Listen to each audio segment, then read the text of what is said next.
ఇగో ఇదేనండి మనమోటి అనుకుంటే అదొకటి అయినట్టు. పొద్దున్నేమో చికెన్ తీసుకొచ్చుకున్నాము. అసలు ఈరోజు చికెన్ నాన్ వెజ్ ఏం తీసుకొచ్చుకోవద్దు, రేపు తీసుకొచ్చుకుందాం అనుకున్నాము. కానీ అనుకోకుండా చికెన్ వచ్చింది, మటన్ వచ్చిందండి ఈరోజే. ఇక పొద్దున్నేమో లక్కీ దగ్గరికి పోవాలనేమో చికెన్ తీసుకొచ్చినాము. ఇక ఎలాగో అదే సరిపోతుందిలే అనుకునే టైంలో మళ్ళీ మా బావ వాళ్ళ బామ్మర్ది ఫోన్ చేసి, బావ మేకను గుత్తన్నం పాలు కావన్నా అని అడిగిండు.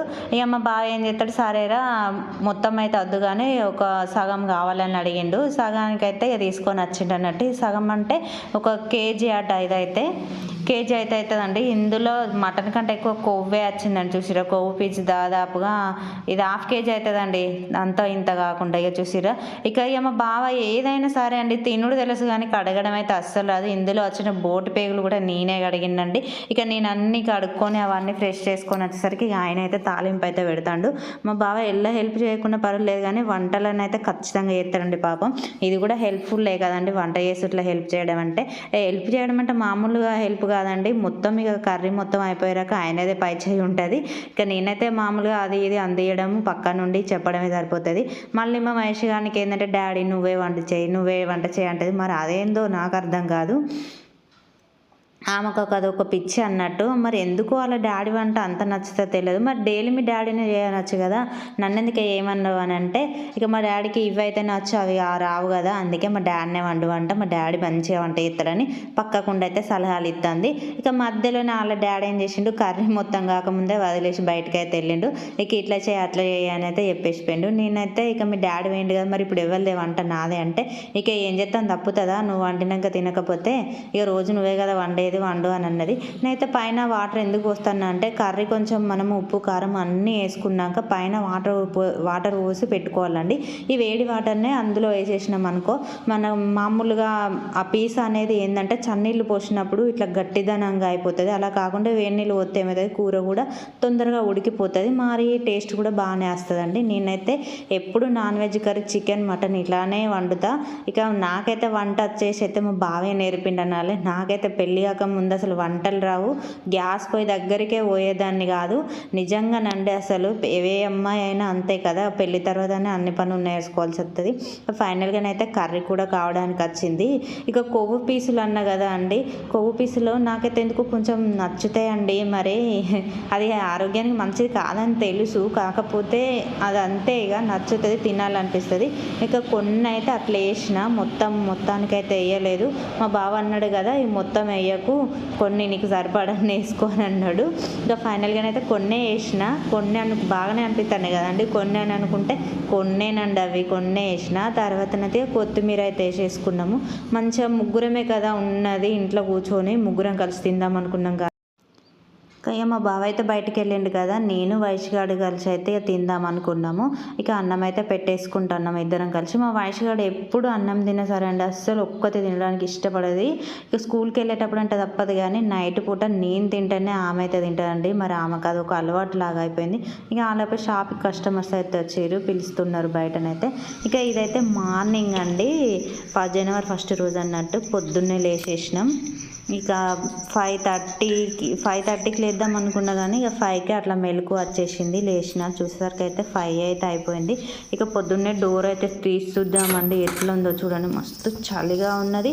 అసలే పై ఇరాలు కొంచెం ఈదరగాలిలా వచ్చింది, మళ్ళీ పోతే మబ్బులా ఉన్నదండి, కొంచెం మబ్బులా పడ్డట్టుగా ఉన్నది, మస్తు చలి అయితే ఉన్నది. మాకైతే వాకిలు అయితే చాలా పెద్ద ఉన్నదండి. ఇదంతా ఇంటి ముందు, ఇంకా షాప్ ముందు అయితే ఇంకా చాలా పెద్ద ఉంటుంది. అది మొత్తం ఇక వయసుగా లేచే వరకు ఇక నీళ్ళైతే చల్లేద్దాము, ఆ తర్వాత ఆమెను లేపుదాం అనుకొని ఇక నేనైతే వాకిలైతే క్లియర్ చేసుకొని ఇంట్లోకి వచ్చేసరికి ఇక వంట రూమ్ అయితే క్లీన్ చేసి పెట్టుకున్న పడుకునే ముందే. నేను ప్రతిరోజు ఏ రోజైనా సరే వంట రూమ్ అయితే మొత్తం క్లీన్ చేసి పెట్టి పడుకుంటానండి. నాకు ఇదైతే అలవాటు అయిపోయింది. ఎందుకంటే స్కూల్కి వెళ్ళేటప్పుడు పొద్దున్న హడావిడి ఉంటుంది కదా అని నేను నైటే క్లీన్ చేసి పెట్టుకుంటా. ఇక ఈ బల్ల అయితే రోజు దర్శనం అవుతుందండి నాకు. నేను లైట్ అయ్యంగానే ఆ బల్లే కనబడుతుంది వంట రూమ్లోనైతే. ఇక పాపం దాన్ని ఏమనలేం కదా, ఒకవేళ నాకైతే మిగిలిపోయిన అన్నం మీద కానీ కర్రీ మీద కానీ కొంచెం మూత అటు ఇటు ఉంటే మాత్రం కంపల్సరిగా పడేస్తానండి ఈ బల్లి భయానికే. నేనైతే అసలు ఇక కొంచెం అనుమానం అనిపిస్తుంది, అది బల్లి జరిపిందా లేకుంటే అదే అటు ఇటు అయిందో తెలియదు కదా, అందుకనైతే నేను పడేస్తానండి. ఇక చూసిరు కదా నా వంట రూమ్ అయితే ఇట్లా ఉన్నది. ఇంకా వైష్ గారిని అయితే లేపాలి మరి. ఆల్రెడీ ఇప్పుడు 6 అవుతుంది. ఇక ఆమెను లేపితే మరి ముగ్గేస్తుందా లేట్ అని అంటుందా లేవని అంటుందా అయితే చూడాలని ఇక హాట్ వాటర్ అయితే పెట్టేసుకున్నా. కొన్ని హాట్ వాటర్ తాగిన తర్వాత ఆమెనైతే లేపాలండి. అలాగే ఇంకా ఈరోజు ఏమన్నా పని చేద్దామా అని ఆలోచించుకున్నా ఫస్ట్ కదా అని. ఏం పని చేద్దామో మనం మనసులో అనుకోవాలి కానీ బయటికి చెప్పకూడదండి. ఎందుకంటే ఒకవేళ మనం అనుకున్న పని కాకపోతే అయ్యో ఇట్లా అన్నావు అట్లా అన్నావు అని అంటారు కదా. ఇక మనుషులకు షేర్ చేసుకుంటే ఒక బాధ, చేయకపోతే ఒక బాధ అన్నట్టు. అందుకే ఏ విషయాలన్నా ఎవరికి చెప్పకూడదు అనిపిస్తుందండి ఈ మధ్యకాలంలోనైతే. ఇక ఫైనల్గానైతే వైష్ గారిని అయితే లేపాలనుకున్నా. చూద్దాం, అక్కడికైతే వెళ్దాం ఇక బెడ్రూమ్లోకి. వైషు, ఏ వైషు ముగ్గెత్తవేమో అప్ప, ఘోరంగా లేచినావు కదా ఒక్కటే మాటకి. టైం ఎంత అయింది అనుకుంటాను? హ్యాపీ న్యూ ఇయర్ చెప్పవు మళ్ళీ రిటర్న్.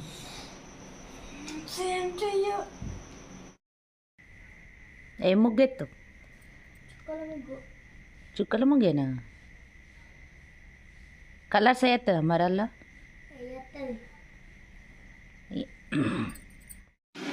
ఇక ఆమె ముగ్గు అయితే ఆమె వేసుకుంటుంది. మరి నా ముగ్గు అయితే నేను ఇలా సింపుల్గానే వేసుకున్నానండి. పెద్దగా వేయచ్చు, కాకపోతే కలర్స్ నింపేటప్పుడు ఉంటుంది. ఇక అదంతా బాధ ఎందుకని వచ్చినంతలా ఏదో అలా చిన్నగా వేసుకుంటే సరిపోతుంది కదండి. అసలు ఇది రోజు వేయాలని కూడా ఏం లేదు. మన పండుగ వచ్చేసి అయితే ఉగాది కదా అండి. అసలు ఉగాదికి ముగ్గులు వేస్తారా అండి? ఇట్లా ఎవ్వరు వేసుకోరు కదా. ఉగాదికే ముగ్గులు వేసుకోవాలి, ఈ పండుగకి అయితే కాదు. నేను ఇక్కడ ఇలా వేసుకొని ఇంకా బయటనైతే ఇలా సింపుల్గానే వేసుకున్నా. నాకైతే అంత పెద్దగా డిజైన్స్ అయితే ఏం రాదండి. డిజైన్ అయితే ఉన్నదండి, కలర్లు అయితే నింపాలి కదా, అది చేత కాదు నాకు అసలు. ముగ్గు ఎంత ఏమన్నా అయితే కానీ కలర్ నింపుడు నాతోటి కాదు. ఇక వయసుగాడు అయితే కొంచెం అట్లా చెయ్యి అయితే వేసింది. ఇక అట్లా వేయగానే ఆమెకైతే అప్పటికే సరిపోయింది, ఒకటి కూడా ఫీలప్ చేయకముందే వెళ్ళిపోయింది. ఇక నేనైతే మామూలుగా ఇక నా ముగ్గు అయితే చూసిరండి మొత్తం కంప్లీట్ అయిపోతే ఇట్లా అయిపోయింది. ఇది వరకే తెల్లారిపోయిందండి. ఇంకేం పెద్ద ముగ్గులు అయితే అని చెప్పండి, మనకు సరిపోదా అండి ఇంత పెద్ద పెద్ద ముగ్గులు? అవసరమే లేదు. ఏమన్నా ఉంటే సంక్రాంతికి చూసుకుందాంలే అని ఇంత చిన్నగానే అయితే వేసుకున్నా. ఇక మా వయసుగాడైతే అటు పట్నం వేసినట్టు వేసింది ఆ ముగ్గు అయితే. ఇక ఆమె ఏజ్కి ఆమె ఏదో అలా వేసుకున్నదండి. ఇక హ్యాపీ న్యూ ఇయర్ కాడ ఒక మిస్టేక్ అయితే చేసిందండి. మీరు గమనించి ఉంటే కామెంట్ పెట్టండి, అలా ఏది మిస్టేక్ పెట్టిందో చూద్దాము. ఇక ఆ తర్వాత ఇక ఫైనల్గా బయట వేసిన ముగ్గుకు కూడా ఆమెకు శాత కాలేదట. అట్లా కొంచెం అన్న అయిపోవే అని అంటే లేదు నేను వేయ, నువ్వు వేసుకుంటే వేసుకొని పక్క వాళ్ళ ముగ్గు కాడికి అయితే వేయిందండి. ఇక ఏం చేద్దాం చెప్పండి, మరి ముగ్గు వేసినాకనైతే కలర్ వేసుడు తప్పదు కదా అని ఇక మొత్తం అట్లా నేనేదో అలా తొందరగా వేసుకున్నా. మరి ఇంట్లో పని కూడా ఉందని ఇక నైట్ అయితే కేక్ కట్ చేయలే కదండి, పొద్దున్న లేచి కేక్ కట్ చేస్తాను. చూసిరా అండి ఎవరన్నా ఇట్లా చేస్తారా అండి? ఇట్లా పొద్దున్న నైట్ ఏమో శాత కాలేదట, ఇప్పుడు లేచి కేక్ కట్ చేద్దామని పిలిచి ఇక తీసుకొచ్చుకున్నది. ఎప్పుడైతే ఏంది లేండి, ఇక జనవరి 1 అంటే జనవరి 1 అంతే కదా.